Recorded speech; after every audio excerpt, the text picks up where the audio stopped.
جس طرح سے یہ ذمہ داری اور یہ نقطہ بڑا حساس ہے کہ مال کو کیسے کمانا ہے، اسی طرح اس حساسیت کو بھی سمجھنے کی ضرورت ہے کہ جائز طریقے سے کمایا ہوا مال جس کو اللہ نے اپنے فضل سے ہمیں عطا فرمایا ہے، اس کو خرچ کرنے میں بھی نہایت احتیاط کی ضرورت ہے۔ نبی اکرم صلی اللہ تعالی علیہ وسلم نے قیامت کے جو سوالات گنوائے ہیں نا، ان میں حضور نے بتایا ہے ہمیں کہ ایک سوال اللہ قیامت کے دن تم سے یہ پوچھے گا کہ مال کہاں سے کمایا، اور یہ بھی پوچھے گا کہ خرچ کہاں کیا تھا۔ اس لیے کہ تم کوئی حقیقی مالک تو نہیں نہ بن گئے۔ ہمارے ہاں بے جا اسراف، فضول خرچی، اس کے مظاہر اگر کبھی دیکھے جائیں تو وہ بھی بہت ہی زیادہ ہیں، اور اس میں سب سے بڑی جو قباحت پیدا ہوتی ہے اسراف میں اور فضول خرچی میں، وہ یہ ہوتی ہے کہ اللہ کی نعمت کی ناقدری ہوتی ہے۔ حضرت سعدی شیرازی فرماتے ہیں کہ ایک شخص بڑا مجبور ہو کر کے کسی بادشاہ کے دروازے پہ آیا تھا، تو بادشاہ نے اسے کئی مہینوں کا کھانا دیا اور اس سے بڑی محبت کی، تو اس نے سمجھا میں منظور نظر ہوں، اتنا مجھے نوازا گیا ہے، تو پھر اس نے اس طرح سے اسے خرچ کیا کہ ایک ہفتے میں ہی سارا ضائع کر کے جب دوبارہ مانگنے آیا تو بادشاہ اتنا ناراض ہوا کہ وہ کہنے لگا تو آج آیا ہے، آج کے بعد میرے دربار کے ارد گرد نظر نہ آنا۔ تو اس فقیر کی زبان سے نکلا کہ آپ کے تو سخاوت کے قصے بڑے معروف ہیں، اور ایک فقیر کو نوازنے سے آپ کا بگڑے کا بھی کچھ نہیں، تو آپ اس طرح کی سختی کیوں کر رہے ہیں؟ تو اس نے کہا اس لیے کر رہا ہوں کہ مجھے تکلیف یہ ہوئی ہے کہ جو میں نے تحفے تمہیں دیے تھے تم نے قدر نہیں کی، تم نے اس مال کو اس طرح ضائع کیا ہے اور اس طرح ہوا میں بکھیر دیا۔ ڈھیر سارے لوگ ہیں اللہ تعالیٰ انہیں وسعت عطا کرتا ہے، وہ سمجھتے ہیں ہمارا حق تھا، ہمیں ملنا ہی چاہیے تھا۔ اللہ تعالیٰ انہیں گنجائش دیتا ہے، ان کو اللہ تعالیٰ نوازتا ہے، لیکن وہ سمجھتے ہیں کہ یہ میرا بنتا تھا، مجھے ملنا ہی چاہیے تھا۔ اس کا نقصان کیا ہوتا ہے کہ اللہ کی نعمت کی ناقدری، ناشکری ہوتی۔ قرآن مجید کا یہ اسلوب نرالا ہے، قرآن حکیم کا یہ انداز انوکھا ہے کہ قرآن مجید نے ارشاد فرمایا کہ ان المبذرین کانوا اخوان الشیاطین، فرمایا بے شک فضول خرچی کرنے والے شیطان کے بھائی ہیں۔ کیوں؟ اس لیے کہ وَكَانَ الشَّيْطَانُ لِرَبِّهِ كَفُورًا، فرمایا بے شک شیطان اپنے رب کا بڑا ہی ناشکرا ہے۔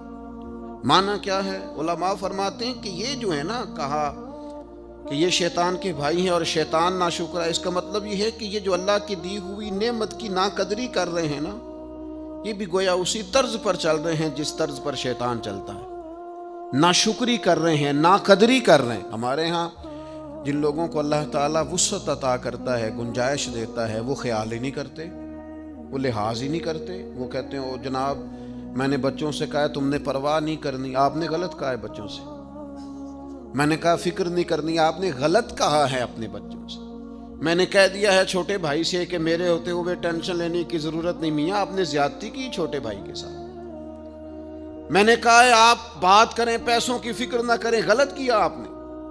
میں آپ کو کس طرح بتاؤں کہ جس ملک کے اندر لوگ روٹی کو شام کو ترستے ہیں، اس ملک کا یہ منظر بھی عام ہے کہ وہاں نئے ماڈل کا موبائل آئے تو ختم ہو جاتا ہے۔ جس ملک میں لوگ دوائیوں کے لیے زکوٰۃ کے فارم فل کرتے پھرتے ہیں کہ مجھے یونین کونسل والے لکھ دیں کہ میں زکوٰۃ کا مستحق ہوں اور میں کسی ہاسپٹل میں جا کے جمع کرا کے اپنا علاج کرا لوں، اس ملک کا یہ منظر بھی ہے کہ لوگ ذرا گاڑی تھوڑی پہلے لینے کے لیے نئے ماڈل کی 4 لاکھ روپیہ زیادہ بھی دے دیتے ہیں کہ مجھے ذرا جلدی گاڑی چاہیے۔ نبی اکرم صلی اللہ تعالی علیہ وسلم گھر تشریف لائے، ابن ماجہ میں موجود ہے، سید عائشہ صدیقہ فرماتی ہیں روٹی کا ایک ٹکڑا زمین پہ گرا ہوا تھا، کریم نے اٹھایا اور حضور فرمانے لگے عائشہ اس کی قدر کرو، رزق جس گھر سے ناراض ہو جاتا ہے دوبارہ پلٹ کے نہیں آتا، اس کی قدر کرو، اس کا خیال کرو۔ کوڑے دانوں کے اندر بھر دیں روٹیاں، اور کوڑے دانوں کے اندر بھر دیا تم نے سالن، اور کوڑے دانوں کے اندر بھر دیے تم نے پھل اور مٹھائیاں. بے قدرہ نے قدر نہ کیتی خوب تسلی ہو. اور میرے عزیز، اپنی زندگی میں چیزوں کی قدر کرنا سیکھیں، انسانوں کی قدر کرنا سیکھیں، اپنوں کی قدر کرنا سیکھیں. فرمایا یہ جو ناشکری کرنے والے ہیں یہ شیطان کے بھائی ہیں، اور شیطان اپنے رب کا ناشکرا ہے. کتنا زور لگاتے ہیں لوگ آج، ہماری آمدن بڑھنی چاہیے، 10,000 کماتا ہوں تو 15 ہو جائے، 15,000 کماتا ہوں تو اس کا 20 ہو جائے، اور 20 والا کہتا ہے 50 ہو جائے. سارا زور لوگ آمدن پہ، آمدن بڑھانے کے ذرائع پہ، نئے سے نئے بزنس پہ. میں چھوٹا آدمی ہوں، لیکن یہ کتاب و سنت کے بہت سارے ارشادات پڑھنے کے بعد میں اس نتیجے پہ پہنچا ہوں کہ اصل فن مال کمانا نہیں، اصل فن تو اس کو لگانا ہے. اصل فن تو اس بندے کا ہے جو اپنے وسائل کے اندر رہ کر اپنا بچن متعین کرتا ہے. یہ اصل فن ہے کہ آپ اس محدود دائرہ کار کے اندر. میں نے اپنے ابا جی سے ایک بات سنی تو مجھے بڑی یاد رہ گئی. میرے والد صاحب کہا کرتے تھے پتر دولت مند ہون دی تیری ضرورت ہی نہیں، بہت زیادہ پیسہ ہونا تو اتنا مسئلہ ہی نہیں. بنگلے، کار، کوٹھیاں، بہت ساری چیزیں. وہ کہا کرتے تھے بس پتر یہ دعا منگو بوے تے کوئی قرض لینے والا نہ کھلوتا ہوئے. بس جس بندے نے دینا نہیں نہ کسی کا کچھ، وہ بندہ سکون میں. آپ کے ذمہ قرض نہیں. آپ یقین کریں وہ ان کی بات ایسی ذہن پہ بیٹھ گئی کہ واقعی اگر کبھی آپ نے کسی کا کچھ دینا ہو. کیا فرمایا نبی پاک نے؟ حضور فرماتے ہیں مقروض قیدی ہوتا ہے، یہ بیچارہ قیدی ہوتا ہے. فرمایا قرض دینا ہوتا ہے تو لوگ جھوٹ بھی بولتے ہیں، اوپر نیچے پیسے ہے نہیں اور مانگنے والا اصرار کر رہا ہے تو کیا کہا جائے.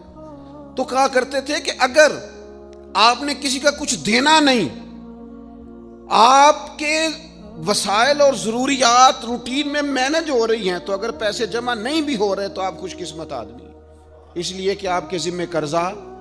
تو میرے بھائی یہ اصل حسن ہے زندگی کا. لیکن میں نے دیکھا ہے کچھ لوگ خوب سے خوب تر کی تلاش میں رہتے ہیں، بڑی زبردست اسکیم لڑاتے ہیں. وہ کہتے ہیں میں 300 بندے کا ولیمے پہ کھانا پکانا ہے، اور 300 بندے کا سارا ٹوٹل کھانا ہی قرض اٹھا کے پکانا ہے.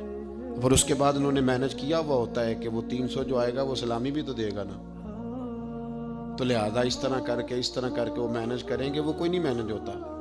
پھر وہ ایک دن شادی ہوتی ہے اور 4 سال قرضہ اترتا ہے. کس نے آپ کو مجبور کیا؟ نبی پاک علیہ السلام نے تو فرمایا برکت والا نکاح ہی وہ ہوتا ہے جو نکاح کرنا آسان ہو، اس میں دشواری کوئی نہ ہو. اپنے اخراجات کو، اپنے معاملات کو مینج کرنا اور اس ترتیب سے اسے سیٹ رکھنا کہ جس میں کسی قسم کی کوئی دشواری نہ آئے. میں آپ کی خدمت میں ایک بات عرض کروں کہ دنیا میں صرف ضروریات پوری کریں، خواہشات نہیں. ہمارے 2 قسم کے خرچے ہیں، ایک خرچے ہیں ضروریات کے اور ایک ہمارے اخراجات ہیں ہماری خواہشات کے. ہماری ضرورت ہے کہ 2 وقت روٹی ملے، اور ہماری خواہش ہے کہ ذرا فاسٹ فوڈ بھی کبھی ہو جائے نا ساتھ. یہ ہماری خواہش ہے. ہماری ضرورت ہے کہ ایک سواری ملے جس پر ہم بیٹھیں اور ہم جا کر کے جو ہماری ذمہ داری ہے وہ ادا کریں، جہاں ہمیں جانا ہے ہم ہو کے آ جائیں. یہ ہماری ضرورت. اور ہماری خواہش یہ ہے کہ گاڑی اگر کبھی نئے ماڈل کی ہو نا، یہ خواہش. اگر ذرا زیادہ آرام دہ ہو، یہ خواہش ہے. ایک ہے ہماری ضرورت. ضرورت یہ ہے کہ گھر ہونا چاہیے، گرمی سردی سے بچائے، پردہ پوشی ہو، پختہ ہو، بار بار اس میں چیزیں گرتی نہ ہوں، چھت سے مٹی نہ ٹپکتی ہو، وہ بچوں کے لیے محفوظ ہو. بس ٹھیک ہے، یہ ضرورت ہے. اور خواہش یہ ہے کہ کبھی کسی بڑی سوسائٹی میں ہو جائے نا، کبھی اس کے سامنے کوئی کنال کا لان بھی ہو جائے نا، کبھی ایک کونے میں گیراج بنا ہوا ہو نا، 4 گاڑیاں بھی کھڑی ہو جائیں. یہ کیا ہے؟ یہ خواہش ہے. اور ایک کونے میں کبھی 2-4 جھولے پڑے ہوئے ہوں نا، اور اگر تھوڑا سا کہیں پانی کا تالاب بھی میسر آ جائے تو غوطہ زنی کرنے میں بھی. یہ خواہشات ہیں.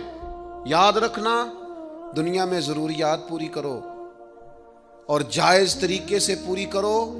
خواہشات انشاءاللہ اللہ قیامت میں جنت میں ساری پوری فرما دے گا.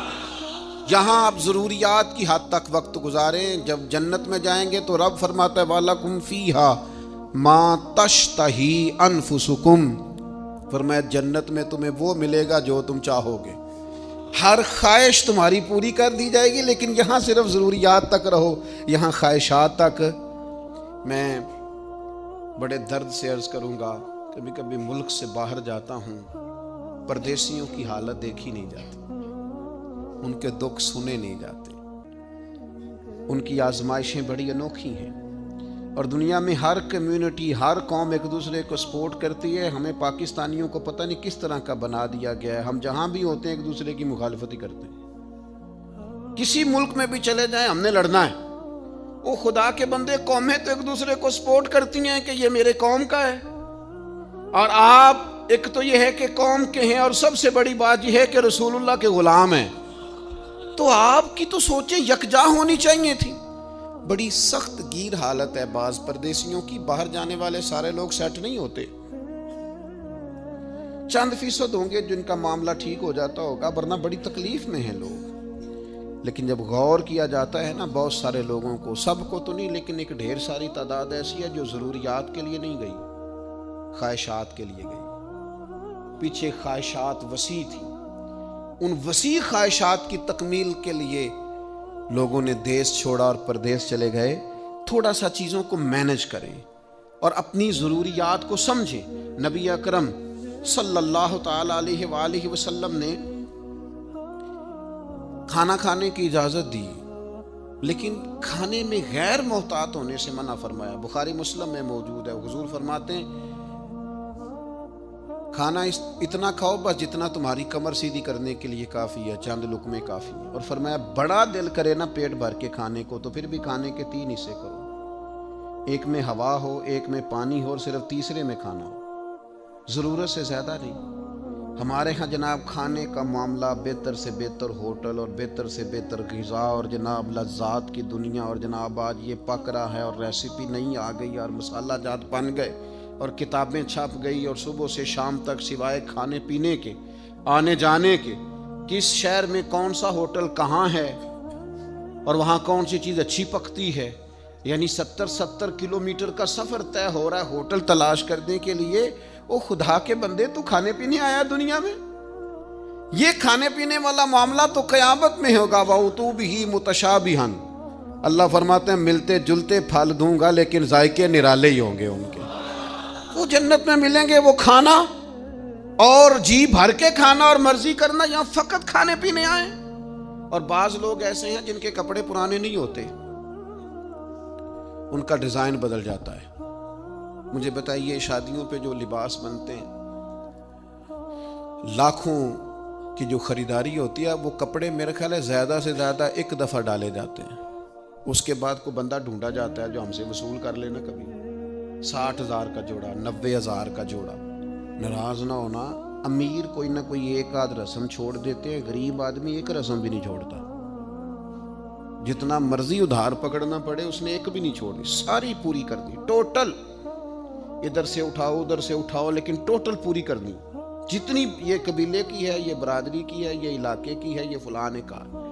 کن چکروں میں الجھ گئے؟ ملبوسات تو ضرورت کے لیے ہوتے ہیں، لیکن الماری میں گنجائش کوئی نہیں کپڑے مزید رکھنے کی۔ لیکن لوگ ہیں کہ بازاروں کا سفر چھوڑ ہی نہیں رہے، آ رہے ہیں جا رہے ہیں، آ رہے ہیں جا رہے ہیں۔ میں اکثر کہتا ہوں 15 دن کا عمرہ کرنے جو لوگ جاتے ہیں، اگر 15 دن کے عمرے کے اندر وہ 60 کلو سامان کی خریداری کریں اور کہیں کہ وہ جناب 46 کلو تو ایئر لائن نے کہا تھا، اور 15 کلو اب آپ میرا 2 کلو رکھ لیں گے، آپ میرا 3 کلو رکھ لیں گے۔ بازار گھومنے آئے، یہاں تجارتیں کرنے آئے ہو، اللہ کے گھر میں حاضری دو جس کام کے لیے آئے ہو۔ دعائیں مانگ مانگ کے یہ موقع ملا اور سارا وقت بازاروں میں گزار دیا۔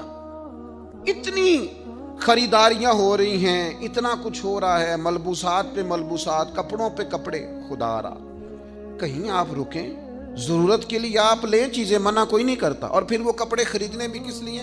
لوگوں کو دکھانے کے لیے۔ مسجد میں بعض لوگ آتے ہیں تو وہ لباس اس طرح کا نہیں پہنتے جس طرح کا انہیں پہننا چاہیے۔ امام اعظم ابو حنیفہ رحمۃ اللہ علیہ 2000 دینار کا جوڑا بنوایا امام صاحب، تو لوگوں نے کہا حضور اتنا مہنگا جوڑا یہ کیا کریں گے؟ فرمایا یہ پہن کے تہجد پڑھا کروں گا۔ حضور کیا مطلب؟ فرمایا تم اچھے لباس پہن کے لوگوں کے سامنے جاتے ہو، میں سونا لباس پہن کے رب کی بارگاہ میں حاضری دوں اللہ کے حضور۔ 2000 دی امام اسماعیل حقی نے تفسیر روح البیان میں اس کو لکھا ہے، 2000 کا لباس پہن کے تہجد کی نماز پڑھتے، کس کو دکھانے کے لیے کپڑے پہن رہے؟ جو دیکھ کے چہرہ ادھر کر رہے ہیں، کہتے ہیں بڑے دیکھے ہیں، یہ تو میں نے پرانا بھی کر دیا ڈیزائن جو آپ نے لیا۔ تو اپنے مزاج میں، لہجے میں، طبیعت میں، اور پھر اسی طرح کا معاملہ مکانات کے ساتھ ہے۔ نبی کریم علیہ السلام تو بڑے بڑے بلند و بالا مکانات کو پسند ہی نہیں کرتے تھے، حضور نے تو نہیں پسند فرمایا، سادہ گھر میں رہنا پسند۔ لباس کے معاملے میں نبی پاک علیہ السلام نے فرمایا جس نے دنیا میں شہرت کا لباس پہنا، اللہ اسے آگ کا لباس پہنائے گا قیامت کے دن۔ کیوں آپ دکھاوے کا لباس پہنتے ہیں؟ صرف لوگوں کو پتہ چل جائے کہ میرے پاس ذرا انوکھا انداز، تصنع کے لیے، بناوٹ کے لیے، ریاکاری کے لیے۔ تو یاد رکھیے گا کہ نبی اکرم صلی اللہ تعالی علیہ وسلم نے اسراف سے، فضول خرچی سے، بلا وجہ بعض جگہوں پہ پیسہ خرچ کرنے سے منع کیا۔ میں دیکھتا ہوں کہ میں نے آپ سے پہلے معذرت لے لی ہے کہ اگر آپ ناراض نہ ہوں تو بعض باتیں ایسی ہوتی ہیں جو اگرچہ بڑی درست ہوتی ہیں لیکن وقتی طور پر وہ تھوڑا محسوس ہوتا ہے کہ شاید جملہ ثقیل ہو گیا ہے، تو چلو خوگر حمد سے تھوڑا سا گلہ بھی سن لے۔ امیر کئی دفعہ اتنے نہیں بگڑتے جتنے امیر زادے بگڑ جاتے ہیں، پیر کئی دفعہ اتنے نہیں بگڑتے جتنے پیر صاحب زادے اور پیر زادے اور فلاں صاحب یہ بگڑ جاتے ہیں۔ امیر صاحب نے پیسہ کمایا ٹھیک ہے، لیکن ان کے بچوں کا جو ذہن بن جاتا ہے نا کہ اوہو ہم تو بڑے امیر ہوتے ہیں، وہ سب سے زیادہ ناکام اس وقت ثابت ہوتے ہیں کہ جب وہ اپنے بچوں کو اعلیٰ پیسہ دینے میں تو کامیاب ہوئے لیکن اعلیٰ افکار دینے میں ناکام رہ گئے، ان کی سوچوں کو مضبوط نہیں کر سکے، وہ طے نہیں کر کے دے سکے کہ بیٹا سادہ طرز زندگی بڑا اعلیٰ ہوتا ہے۔ مجھے بتائیے نا کہ ایک آدمی صرف اس لیے موبائل چینج کر رہا ہے کہ اس کے جناب ماڈل بدل گئے ہیں اور اس نے نئے ماڈل کا لینا ہے، اور دوسری طرف حالات یہ ہیں کہ کچھ لوگوں کو غذا میسر نہیں ہے، سطح غربت سے نیچے زندگی گزار رہے ہیں، لباس پورا میسر نہیں ہے کہ وہ بیچارے سردی سے اپنے آپ کو چھپا لیں۔ اپنی آنے والی نسل کو اس طرح کا مزاج دیں، ان کو اس طرح کا سمجھائیں کہ وہ کفایت شعار ہو۔ میرے ایک دوست ہیں، کم و بیش کو 13-14 سال سے میری ان سے دوستی، ایک چھوٹی سی وہ دکان کرتے ہیں۔ میں نے زندگی میں کبھی اس شخص کو نہیں دیکھا کہ اس نے کبھی آ کے کہا حالات بڑے خراب ہیں۔ میں نے ایک دن پوچھا، میں نے کہا یار لوگ کیا ہی دیتے ہیں؟ تو آپ کہنے لگے جی میں نے شروع سے اپنے بچوں کو اور گھر والوں سے کہا تھا کہ جو میرے پاس ہے اسی میں جینا ہے، اس سے آگے نہیں بڑھنا، یہی اللہ تعالیٰ کا ہمارے حق میں فیصلہ ایک کرم ہے اور اسی میں ہم نے زندگی گزار دی۔ کہنے لگے کہ تو میں کسی اسکیم کا حصہ نہیں بنتا، اور ایک سادے کپڑے پہن کے مجھے کبھی شرمندگی نہیں ہوتی، اور ایک یہ کہ مجھے جہاں بھی کہیں بٹھا دیا جائے میں اپنے آپ کو کمزور نہیں سمجھتا۔ میں نے یہ طے کر لیا ہے کہ وہ مجھے کیوں نہیں پسند جو رب نے میرے لیے پسند کیا ہوا ہے، میں کسی کو دیکھ کے کیوں للچاؤں۔ یہ طرز زندگی مضبوط طرز زندگی، یہ افکار، یہ مضبوط افکار ہیں۔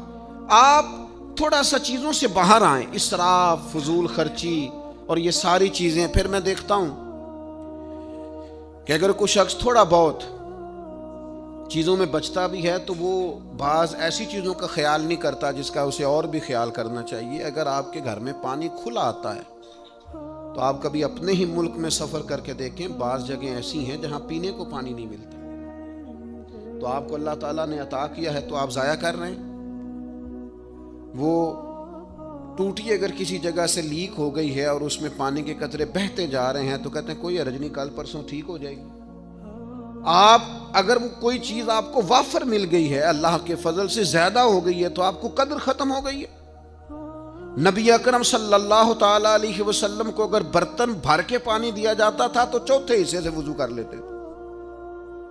رسول پاک صلی اللہ تعالی علیہ وسلم نے یہاں تک تاکید فرمایا اگر تمہارے گھر کے سامنے نہر بھی ہو تو پھر بھی میں تمہیں اجازت نہیں دیتا کہ تم وضو کرتے وقت پانی ضائع کرو، استعمال کرتے وقت پانی کا ضیاع کرو۔ نہر بھی چل رہی ہو تو پھر بھی محتاط طریقے سے تمہیں پانی استعمال کرنا ہے، تمہیں اسراف کرنے کی اجازت نہیں ہے، فضول خرچی کی تمہیں اجازت۔ اور پھر میں نے یہ بھی دیکھا ہے بعض لوگوں کو کہ وہ کونے پہ ہو کے شکوہ کرتے ہیں وہ کہتے ہیں دیکھو کتنا مالدار ہے لیکن کتنا سوچ سمجھ کے چلتا ہے، تو کیا کرے اگر مالدار ہے تو۔ بعض لوگوں کا خیال ہوتا ہے بندہ بڑا مالدار ہے، ہم نے فلاں کام کہا تھا تو اس نے توجہ نہیں کی، تو بھائی پیسے اس کے ہیں، آپ کو تنقید کی اجازت ہی نہیں ہے۔ اگر تو آپ کا قرض اس نے دینا ہے تو آپ تنقید کریں گے، ویسے آپ کیسے کر سکتے ہیں؟ ہم بعض ایسی چیزوں کا مطالبہ کرتے ہیں جن کا دین ہمیں پابند نہیں کرتا، اور اس میں ہم شدت بھی کرتے ہیں۔ وہ کہتے ہیں دیکھا جی ان کے کہہ دینے سے کام ہو جانا تھا، کیسے ہو جانا تھا بھائی؟ تو اتنی زیادہ تکلف میں آنے کی ضرورت نہیں ہے۔ آپ کوشش کریں اللہ تعالیٰ اخلاص عطا کرے، باقی رستے تو وہ آسان کر دیا کرتا ہے، وہ آسان کر دیتا ہے، لیکن کسی بھی چیز میں آپ شدت پسندی کا شکار نہ ہو، الجھے نہیں۔ آپ کوئی کام بھی ایسا نہ کرے جس میں کوئی چیز ضائع ہو۔ اسراف سے جتنا بچ سکتے ہیں، فضولیات سے جتنا بچ سکتے ہیں۔ ایک بڑا خطرناک لفظ لوگ بولتے ہیں، زندگی سہولیات والی جو ہے دین اسے منع نہیں کرتا، آپ سہولیات والی زندگی اختیار کریں، لیکن بعض لوگ کہتے ہیں کہ میں نے نا عیش پرستی والی زندگی جینا ہے، میں بے تحاشا مال خرچ کروں گا، یہ 10 بندوں کا کھانا ہے تو 50 کا پکاؤ، 20 بندوں کے کھانے کی ضرورت ہے تو 100 کا پکا دو۔ عیش پرستی کی زندگی۔ مسند امام احمد بن حنبل میں ایک روایت ہے، اس کے لفظوں میں جو گہرائی ہے، جملوں میں جو حسن ہے، اور سمجھانے کا جو انداز کریمانہ ہے۔ حضرت معاذ بن جبل رضی اللہ تعالیٰ عنہ فرماتے ہیں نبی پاک نے مجھے یمن کا گورنر بنایا تو حضور نصیحتیں فرما رہے تھے، فرماتے فرماتے فرمایا معاذ گورنر بن کے جا رہے ہو، عیش پرستی والی زندگی سے بچنا۔ کیا انداز ہے محبوب کا۔ حضور فرمانے لگے جو رب کے بندے ہوتے ہیں وہ عیش پرست نہیں ہوتے، جو اللہ کے بندے ہوتے ہیں وہ عیش پرست۔ یہ مسند امام احمد بن حنبل اور مشکات دونوں میں موجود۔ فرمایا عیش پرستی والی زندگی سے بچنا۔ اللہ کے بندے کون ہوتے ہیں؟ کن فی الدنیا کانک غریب و عابر سبیل۔ فرمایا دنیا میں یوں رہنا جیسے مسافر رہتے ہیں، جیسے راہگیر رہتے ہیں، وہ لوگ جو تھوڑی دیر کے لیے کہیں رکیں، اس طرح کی زندگی حضور نے پسند فرمائی۔ ہم کن چیزوں میں الجھ گئے؟ اب اپنی خواہشات کو تھوڑا روکیں، اور جب دل تڑپ کر کسی چیز کی خواہش کرے تو اسے کہیں کہ تم کدھر نکل رہا ہے، تو مدینے والے کا غلام ہے۔ یہ چیز تیرے اندر پیدا کیسے ہوئی؟ جو محب ہوتے ہیں وہ تو محبوب کے پابند ہوتے ہیں۔ تو من چاہی زندگی نہ جی، وہ زندگی گزار جو رسول پاک تیرے لیے پسند کرتے ہیں۔ وہ جو مجھے تنگ کوئی نہ کرے، وہ مجھے پریشان کوئی نہ کرے، وہ مجھے جگائے کوئی نہ، یعنی کسی کو آپ 10:30 بجے فون کریں، 10:30 بجے دن کے، اور وہ بندہ اگر آپ کو ٹیلی فون پہ کہے کہ یار تم سویرے سویرے خیر سی نا، بھائی 6 بجے جماعت ہوئی ہے، 6:15 بجے اور 10:30 ہو گئے ہیں، تیری اجے بھی سویرے سویرے ہی ہے، کیا بات کر رہا ہے تو اگر اس طرح کا مزاج لوگوں کا ہو جائے تو پھر یہ طریقہ ٹھیک ہے۔ اور بعض ایسے لوگوں کو بھی دیکھا 1 بجے فون کر رہے ہیں، 2-4 دفعہ فون کیا تو اٹھایا نہیں، تو اٹھا لیا ہے تو وہ اعتراض کر رہے ہیں ایڈی چھتی سو گئے ہو۔ بھئی اب آپ کو اللہ تعالیٰ رحم فرمائے، اگر آپ کا موبائل نہیں سونے دے رہا تو جس نے سونا ہے اسے تو سونے دے وہ تو۔ اور یہ اب پینڈو ہونے کی علامت ہے کہ اگر آپ جلدی سو جاتے ہیں اور صبح جلدی اٹھ جاتے ہیں، آپ دیہاتی بندے ہیں۔ تو میرے عزیز، اسراف نہیں، فضول خرچی نہیں، حد سے تجاوز نہیں۔ آپ کوئی بھی کام کریں اسے معتدل رکھیں، اس پر آپ غور کریں۔ میں نے دیکھا ہے لوگوں کو تنقید کرتے ہوئے، وہ دیکھو جی کتنا اللہ نے نوازا ہے لیکن بندہ بڑا ہی سوچ سمجھ کے چلتا ہے، تو یہ تو تعریف کرنے والی بات تھی، آپ تنقید کر رہے ہیں۔ اللہ کا بڑا انعام ہے لیکن وہ شخص جو ہے نا، وہ بعض چیزیں جو ہیں ان میں بڑی وہ سختی کرتا ہے، تو بھئی یہ تو تعریف والی بات تھی۔ ہاں بخل اگر کرتا ہے تو پھر مذموم ہے، کنجوسی کرتا ہے جہاں خرچ کرنا چاہیے نہیں کرتا تو پھر بات زیادتی والی ہے، لیکن اگر وہ سوچ سمجھ کے چلتا ہے، اسراف سے بچتا ہے، تو یہ تو تعریف والی بات تھی۔ اللہ کے پیارے رسول صلی اللہ تعالیٰ علیہ وسلم نے فرمایا 3 باتوں کو اللہ بڑا ہی ناپسند فرماتا ہے، مسلم شریف میں موجود۔ ایک فرمایا یاوا گوئی کو، فضول بولتے رہنے کو، بلا وجہ باتیں کرنے کو اللہ ناپسند کرتا، اور دوسرا رسول پاک علیہ السلام فرماتے ہیں بلا وجہ کے سوالات، کوئی ضرورت نہیں ان چیزوں کی، ان سوالات کو کثرت سے کرنے کو اللہ ناپسند فرماتا ہے۔ اور تیسرا حضور فرمانے لگے بلا وجہ مال ضائع کرنے کو اللہ ناپسند کرتا ہے۔ خدا نے تجھے اپنی رحمت سے دیا اور تو ضائع کرتا جا رہا ہے، لٹاتا جا رہا ہے، تجھے اللہ نے اگر اپنے فضل سے دیا ہے تو اب کرنے کا کام یہ ہے کہ تو اس میں احتیاط کر، تو اس چیز کو سمجھ۔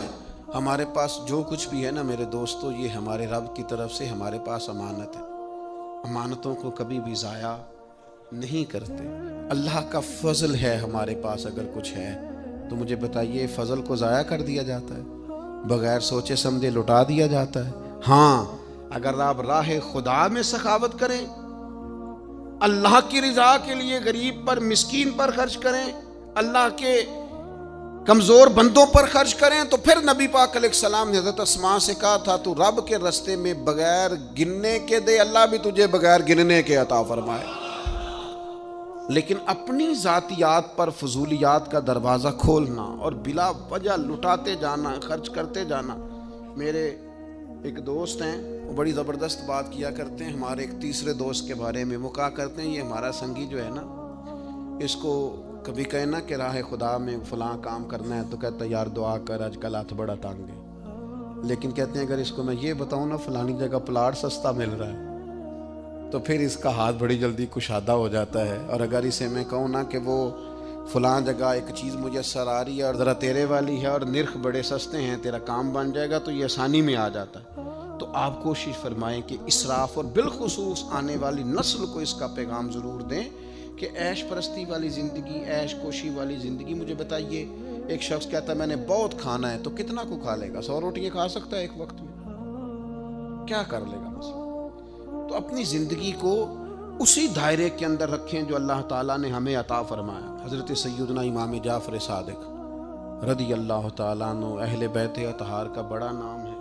اور حنفیوں پر اس لیے ان کا بڑا احسان ہے کہ امام اعظم ابو حنیفہ ان کے شاگرد ہیں۔ ہمارے بزرگ فرماتے ہیں کہ اپنے بزرگوں کو ہمیشہ یاد رکھے، ان کی تعلیمات کو سمجھے۔ ان کا ذکر صرف برکت کے لیے کر رہا ہوں۔ امام جعفر صادق کی ایک بات آپ نے یاد رکھنی ہے اور بطور نصیحت اسے اپنانا ہے۔ امام جعفر صادق فرمایا کرتے تھے دنیا کی کسی چیز کی خواہش پیدا کر لینا، لیکن اسے اپنا مقصود نہ بنانا۔ خواہش پیدا ہو گئی کسی عہدے کی، پیسے کی، تو خواہش کسی وقت اگر پیدا ہو بھی جائے تو مذموم نہیں، لیکن اگر رب دے دے تو فضل ہے، نہ دے تو کسی الجھاؤ کا شکار۔ وہ حضرت صاحب تھے نا کلمہ والا شریف والے، تو وہ دعا پتہ کس طرح مانگتے تھے؟ کہتے تھے یا اللہ جو میں منگیا وہ دے دے، تے جے او بہتر نہیں تے پھر جو تو بہتر سمجھنا وہ کر دے۔ تو امام جعفر صادق رضی اللہ تعالیٰ عنہ فرمایا کرتے تھے طلب پیدا کرنا تو برا نہیں، لیکن اس کو مقصد بنا لینا اور نہ ملنے پر پریشان ہونا یہ مومن کی شان نہیں ہے۔